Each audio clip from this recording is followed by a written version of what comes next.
안녕하세요. 12-3 사도행전 22장부터 24장까지 말씀 함께 읽도록 하겠습니다. 사도행전 22장 1절입니다. 부형들아, 내가 지금 여러분 앞에서 변명하는 말을 들으라. 그들이 그가 히브리 말로 말함을 듣고 더욱 조용한지라. 이어 이르되 나는 유대인으로 길리기아 다소에서 났고 이 성에서 자라 가말리엘의 문화에서 우리 조상들의 율법의 엄한 교훈을 받았고 오늘 너희 모든 사람처럼 하나님께 대하여 열심히 있는 자라. 내가 이 돌을 박해하여 사람을 죽이기까지 하고 남녀를 결박하여 옥에 넘겼노니 이에 대제사장과 모든 장로들이 내 증인이라. 또 내가 그들에게서 다메섹 형제들에게 가는 공문을 받아 가지고 거기 있는 자들도 결박하여 예루살렘으로 끌어다가 형벌받게 하려고 가더니 가는 중 다메섹에 가까이 갔을 때 오종쯤 되어 호련히 하늘로부터 큰 빛이 나를 둘러 비치매 내가 땅에 엎드러져 들으니 소리 있어 이르되 사울아 사울아 내가 왜 나를 박해하느냐 하시거늘 내가 대답하되 주님 누구시니까 하니 이르시되 나는 내가 박해하는 나사렛 예수라 하시더라. 나와 함께 있는 사람들이 빛은 보면서도 나에게 말씀하시는 이의 소리는 듣지 못하더라. 내가 이르되 주님 무엇을 하리이까? 주께서 이르시되 일어나 다메섹으로 들어가라. 내가 해야 할 모든 것을 거기서 누가 이르리라 하시거늘 나는 그 빛의 광채로 말미암아 볼 수 없게 되었으므로 나와 함께 있는 사람들의 손에 끌려 다메섹에 들어갔노라.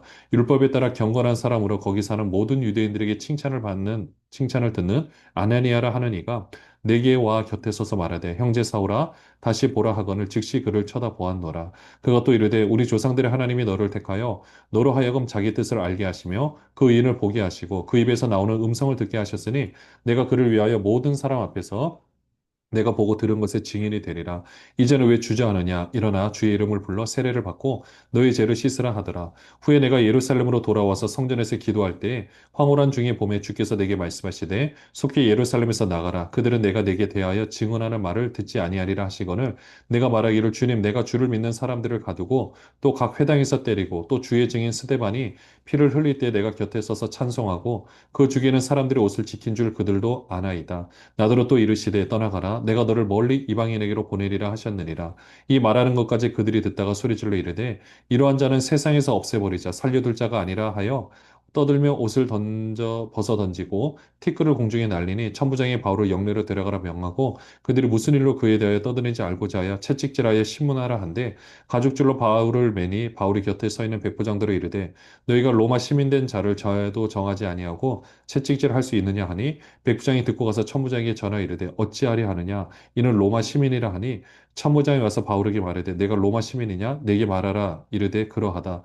천부장이 대답하되 나는 돈을 많이 들여 이 시민권을 얻었노라. 바울이 이르되 나는 나면서부터라 하니 신문하려던 사람들이 곧 그에게서 물러가고 천부장도 그가 로마 시민인 줄 알고 또 그 결박한 것 때문에 두려워하니라. 사도 바울이 그 사람들 앞에서 이제 설교할 기회를 가지게 됩니다. 또 히브리 말로 말하니까 더욱 조용하죠. 사도 바울은 4절에 내가 이 돌을 박해했다. 그 전에 하나님께 대하여서 열심히 있었기 때문에 박해를 했다. 내가 어느 정도 박해를 했느냐? 5절에 대제사장과 모든 장로들이 내 증인이다. 그러나 내가 이 다메섹으로 가는 과정 가운데서 7절에 보시면은 사울아 사울아 내가 왜 나를 박해하느냐?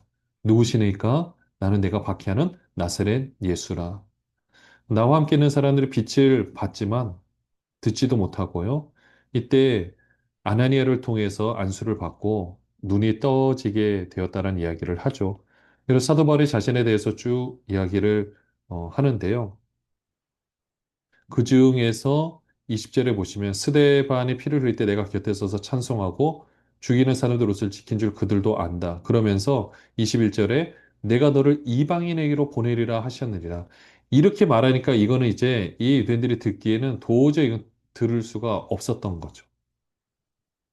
지금 여기 이 말을 듣고 나니까 이제 사도 바울은 다 죽여야겠다. 여기 있는 사람들은 그러니까 지금 그 예루살렘 교회 성도들이라고 볼 수가 없죠. 그냥 유대인들을 지금 말하고 있는 겁니다. 그러니까 그곳에서 지금 이제 사도 바울을 죽여야겠다라고 이렇게 막 생각을 하고 있는 거죠. 그러니까 천부장이 얼른 데리고 들어가서 이제 신문을 하려고 했는데 로마 시민권을 가지고 있기 때문에 이제 어떻게 할 수 없어서 또 그냥 시민권자를 이렇게 죄도 정하지 않고 이렇게 결박을 하게 되면 여기에 대한 대가를 치르게 되거든요. 어떻게 보면은 사도 바울이 이렇게 하고 나서 굉장히 막 천부장이 쩔쩔맸대. 그러면 나를 공의 앞에 일단 세우라. 뭐 이렇게 말을 했는지도 모릅니다. 3절에 보시면요. 이튿날 천부장은 유대인들이 무슨 일로 그를 고발하는지 진상을 알고자 하여 그 결박을 풀고 명하여 제사장들과 온 공회를 모으고 바울을 데리고 내려가서 그들 앞에 세우니라. 23장 1절입니다. 바울이 공의를 주목하여 이르되 여러분 형제들아 오늘까지 나는 범사의 양심을 따라 하나님을 섬겼노라 하거늘 대제사장 아나니아가 바울 곁에 서 있는 사람들에게 그 입을 치라 명하니 바울이 이르되 회칠한 다며 하나님이 너를 치시리로다. 내가 나를 율법대로 심판한다고 앉아서 율법을 어기고 나를 치라 하느냐 하니 곁에 선 사람들이 말하되 하나님의 대제사장을 내가 욕하느냐. 바울이 이르되 형제들아 나는 그가 대제사장인 줄 알지 못하였노라. 기록하였으되 너희 백성의 관리를 비방하지 말라 하였느니라 하더라. 바울이 그중 일부는 사두개인이요 다른 일부는 바리새인인 줄 알고 공회에서 외쳐 이르되 여러분 형제들아 나는 바리새인이요 또 바리새인의 아들이라 죽은 자의 소망 곧 부활로 말미암아 내가 신문을 받노라. 그 말을 한즉 바리새인과 사두개인 사이에 다툼이 생겨 무리가 나누어지니 이는 사두개인은 부활도 없고 천사도 없고 영도 없다 하고 바리새인은 다 있다 함이라. 크게 떠들세 바리새인 편에서 몇 서기관이 일어나 다투어 이르되 우리가 이 사람을 보니 악한 것이 없도다. 혹 영이나 혹 천사가 그에게 말하였으면 어찌하겠느냐 하여 큰 분쟁이 생기니 천부장은 바울이 그들에게 찢겨질까 하여 군인을 명하여 내려가 무리 가운데서 빼앗아 가지고 영내로 들어가라 하니라. 그날 밤에 주께서 바울 곁에 서서 이르시되 담대하라. 내가 예루살렘에서 나의 일을 증언한 것 같이 로마에서도 증언하여야 하리라 하시니라. 바울이 공회를 바라보면서요. 이런 말을 합니다. 여러분 형제들아 오늘까지 나는 범사의 양심을 따라 하나님을 섬겼노라. 그러니까 대제사장 아나니아가 옆에 있는 사람한테 바울의 입을 치라고 이야기를 하죠. 그러니까 바울이 바로 이런데 회칠한 다음에 하나님 너를 치시리로다. 네가 나를 율법대로 심판한다 앉아서 율법 어기고 나를 치라 하느냐. 하나님께서 이미 구약을 통해서 말씀하셨던 이 부분들을 그대로 인용을 해서 다 오히려 역공격을 이렇게 하고 있죠. 그러니까 4절에 네가 하나님의 대제사장을 욕하느냐? 아, 나는 이 사람의 대제사장인 줄 알지 못하였느라. 너희 백성의 관리를 비방하지 말라 하였느니라. 네, 이렇게 말하고요. 또 일부는 사두개인이고 다른 일부는 바리새인 줄 알고 어떻게 얘기를 하냐면요. 나는 바리새인이요 바리새인의 아들이라. 딱 이렇게 하니까 바로 바리새인과 사두개파에 딱 무리가 나뉘어지죠. 싸움이 생기는 거죠. 그러니까 사두개인은 부활도 없고 또이 죽은 자에서 먹고 부활하여 말미암아 내가 심문을 받느라 이 말을 하니까 이건 말도 안 되는 거잖아요. 그렇게 하니까 오히려 바리새파는 이참에 사도 바울을 이용해서 이야기를 이제 자기들의 정치적 그 세력을 입지를 조금 더 굳게 하려고 하는 거죠. 혹시라도 영이나 혹 천사가 그에게 말하였으면 어찌하겠느냐 이렇게 말을 하고 있는 겁니다. 그러니까 사두개인은 막 너무 열받는 거죠. 그러니까 결국 사도 바울이 되게 머리가 좋은 거죠. 이거를 그냥 분위기를 얘기 안에서 싹 이거를 재판이 이루어지지 못하더라도 그냥 싹 정리를 해버린 겁니다. 자, 그렇게 하니까 이제 10절에 큰 분쟁이 생겨서 군인을 명해서 영내로 들어가게 하는데요. 11절에 그날 밤에 주께서 바울 곁에 서서 이르시되 담대하라 내가 예루살렘에서 나이를 증언한 것 같이 로마에서도 증언하여야 하리라 하시니라. 어떻게 보면 사도 바울은 그래서 가이사에게 항소를 해야겠다라고 생각을 했는지도 모릅니다. 사실 사도 바울이 지금 이렇게 아직 감옥에 갇힌 것은 아니지만 이런 상황이 아니고서 이렇게 복음을 전한다는 게 그들 앞에서 설교를 한다는 건 참 쉽지 않았을 겁니다. 특별히 가이사 앞에 마찬가지겠죠. 12절부터 보시면은요. 날이 새며 유대인들의 당을 지어 맹세하되 바울을 죽이기 전에는 먹지도 아니하고 마시지도 아니하겠다 하고 이같이 동맹한 자가 40여 명이더라. 대제사장들과 장로들에게 가서 말하되 우리가 바울을 죽이기 전에는 아무것도 먹지 않기로 굳게 맹세하였으니 이제 너희는 그의 사실을 더 자세히 물어보려는 척하면서 공의와 함께 천부장에게 청하여 바울을 너희에게로 데리고 내려오게 하라. 우리는 그가 가까이 오기 전에 죽이기로 준비하였노라 하더니 바울의 생지들이 그들이 매복하여 있다 함을 듣고 와서 영내에 들어가 바울에게 알린지라. 바울이 한 백부장을 청하여 이르되 이 청년을 천부장에게로 인도하라. 그에게 무슨 할 말이 있다 하니 천부장에게로 데리고 가서 이르되 죄수 바울이 나를 불러 이 청년이 당신께 할 말이 있다 하여 데리고 가기를 청하더이다 하매 천부장이 그의 손을 잡고 물러가서 조용히 묻되 내게 할 말이 무엇이냐 대답하되 유대인들이 공모하기를 그들이 바울에 대하여 더 자세한 것을 묻기 위함이라 하고 내일 그를 데리고 공회로 내려오기를 당신께 청하자 하였으니 당신은 그들의 청함을 따르지 마옵소서. 그들 중에서 바울을 죽이기 전에는 먹지도 않고 마시지도 않기로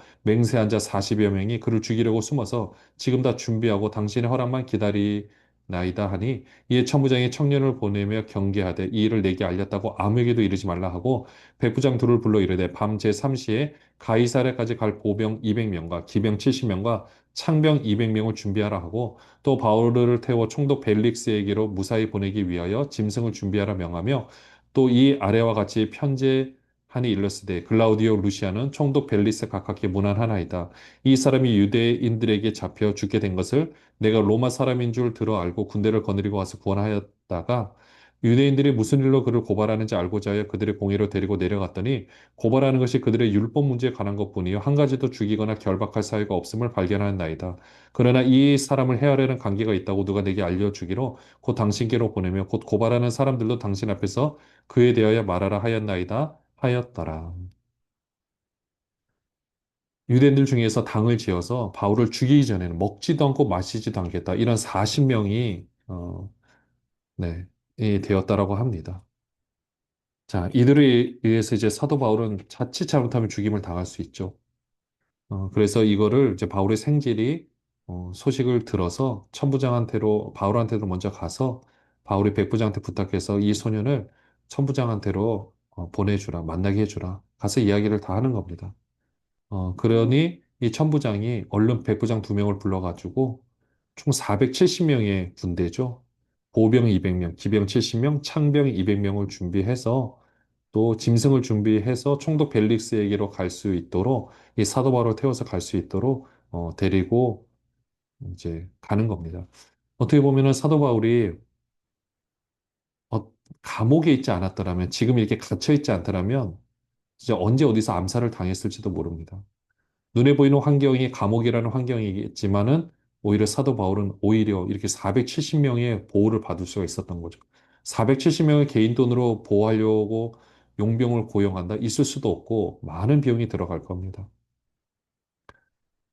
그렇게 해서 사도 바울을 이제 벨릭스에게로 편지를 그, 이 글라우디오 루시아라는 천부장이 편지를 써서 사도 바울을 보내게 됩니다. 근데 별 문제는 없다고 얘기를 하는 거예요. 율법에 관한 문제지 뭐 로마법을 위반한 것은 아니다. 그래서 31절에 보시면 보병이 명을 받은 대로 밤에 바울을 데리고 안디바드리에 이르러 이튿날 기병으로 바울을 호송하게 하고 영내로 돌아가니라. 그들이 가이사에 들어가서 편지를 총독에게 드리고 바울을 그 앞에 세우니 총독이 읽고 바울더러 어느 영지 사람이냐 물어 길리기아 사람인 줄 알고 이르되 너를 고발하는 사람들이 오거든 내 말을 들으리라 하고 헤롯 궁에 그를 지키라 명하니라. 벨리스 총독 앞에 있고요. 헤롯 궁에서 이제 사도 바울을 보호하라고 명하는 거죠. 사실 감옥에서 사도 바울을 지키는 거지만 반대로 생각하면 사도 바울이 죽임을 당하지 않도록 보호하라는 겁니다. 사도행전 24장 1절입니다. 닷새우의 대제사장 아나니아가 어떤 장로들과 한 변호사 더들로와 함께 내려와서 총독 앞에서 바울을 고발하니라. 바울을 부르며 더들로가 고발하여 이르되 벨리스가 가여 우리가 당신을 힘입어 태평을 누리고 또 이 민족이 당신의 성교원으로 말미암아 여러 가지로 개선된 것을 우리가 어느 모양으로나 어느 곳에서나 크게 감사하나이다. 당신을 더 괴롭게 아니하려 하여 우리가 대강 여짜옵나니 관용하여 들으시기를 원하나이다. 우리가 보니 이 사람은 전염병 같은 자라 천하에 흩어진 유대인을 다 소유하게 하는 자요 나사렛 이단의 우두머리라 그가 또 성전을 더럽게 하려 함으로 우리가 잡아싸우니 당신이 친히 그를 신문하시면 우리가 고발하는 이 모든 일을 아실 수 있나이다 하니 유대인들이 이에 참가하여 이 말이 옳다 주장하니라. 대제사장 아나니아가 장로들과 변호사 더들로와 함께 어, 이제 벨릭스 총독 앞에서 사도 바울에 대해서 고발장, 이 고소장을 접수하고 이야기를 하고 있습니다. 그래 10절에 보시면 총독이 바울에게 머리로 표시하여 말하라 하니 그가 대답하되 당신이 여러 해 전부터 이 민족의 재판장 된 것을 내가 알고 내 사건에 대하여 기꺼이 변명하나이다. 당신이 아실 수 있는 바와 같이 내가 예루살렘에 예배하러 올라간 지 열 이틀밖에 안 되었고 그들은 내가 성전에서 누구와 변론하는 것이나 회당 또는 시중에서 무리를 소동하게 하는 것을 보지 못하였으니 이제 나를 고발하는 모든 일에 대하여 그들이 능히 당신 앞에 내세울 것이 없나이다.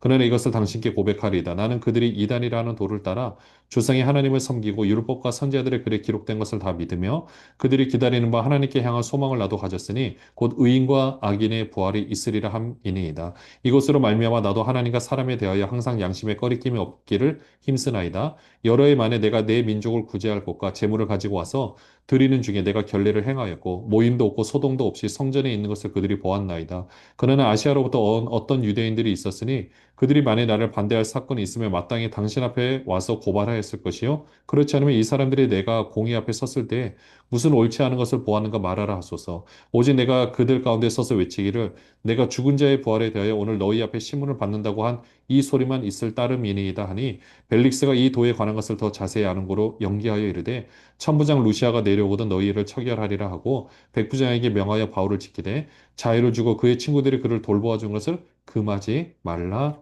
하니라. 또한 사도 바울이 변명합니다. 내가 예루살렘에 온 지 이제 얼마 되지 않았다. 이제 열 이틀 정도밖에 되지 않았다. 그리고 내가 뭐 회당에서 또는 시중에서 무리를 소동히 하는 거 이 사람들 본 적 없다. 그리고 아시아에서는 물론 그 유대인들이 고발하는 것들이 있지만은 그들도 따로 내세울 것 없다.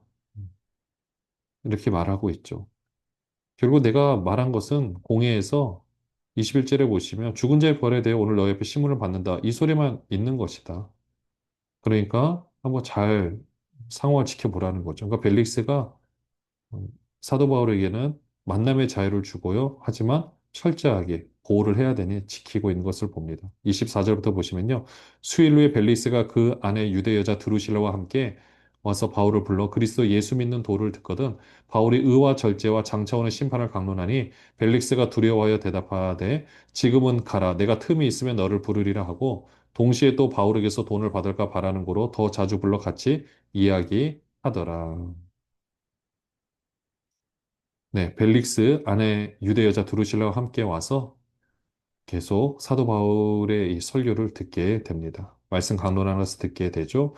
그다음에 27절부터 보시면 이태가 지난 후 보르기오 베스더가 벨릭스의 소임을 이어받으니 벨릭스가 유대인의 환심을 얻고자 하여 바울을 불의하여 두니라. 네. 베스도가 이제 벨릭스의 소임을 이어받았는데 벨릭스는 유대인의 마음을 얻고자 하여 바울을 계속해서 구류하여 두게 됩니다. 하지만 또 이렇게 보호를 받으면서 또 사도 바울은 또 귀한 선교 사역을 감당하고 있었는데요. 이런 모습을 보면 때로는 우리 환경이 사도 바울이 갇힌 감옥 또는 뭐 고난의 환경이 있다 할지라도 결국 사도 바울의 생명이 더 보존이 되고 또 더 많은 사람들에게 효과적으로 복음을 전할 수 있는 기회를 주신 것을 봅니다. 우리의 삶도 마찬가지라 생각하고요. 우리 환경 가운데도 우리 생각으로 이해할 수 없는 부분들이 있다 할지라도 그 환경을 통해 역사하고 계시는 하나님의 손길을 함께 바라보시고요. 그렇게 해서 이루어 가실 하나님의 뜻을 함께 기대하며 바라보는 모든 분들 되시기를 바랍니다. 기도하겠습니다. 하나님 아버지, 오늘도 우리를 통하여 역사하고 계시는 하나님의 손길을 바라봅니다. 어려운 환경이지만 오히려 그 환경 때문에 우리의 생명이 보존될 수 있었고 또 우리 삶이 더 아름답게 인도될 수 있었던 것을 봅니다. 우리 삶 가운데도 역사하고 계시는 하나님의 손길 기억하고 날마다 더 귀하게 하나님의 뜻을 이뤄내게 하여 주옵소서. 예수 그리스도의 이름으로 기도합니다. 아멘.